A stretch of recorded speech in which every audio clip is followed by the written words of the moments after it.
Hello everyone, welcome to Data in Nutshell. In this video, we are going to talk how you can install Gmail application on your desktop. So for that, you have to open Google Chrome, log into your Gmail application. Once it is done, on the right hand side top corner, there are three dots. Click on that. And at the bottom, you will see cast, save and share.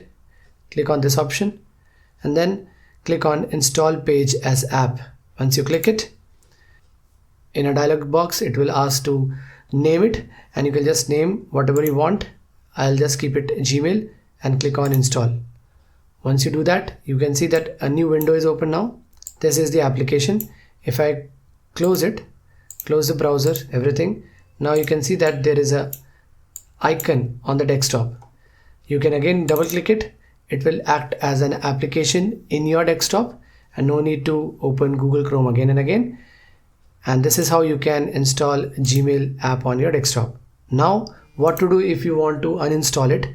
So open the app like this, and on the right hand side, three dots, click on this and again click on uninstall Gmail.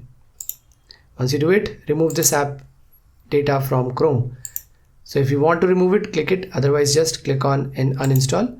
Once it is done, the logo, the icon on the desktop is removed and you can again log in from your Chrome browser. Thanks for watching the video. If you like the content, please like and subscribe the channel. Thank you very much.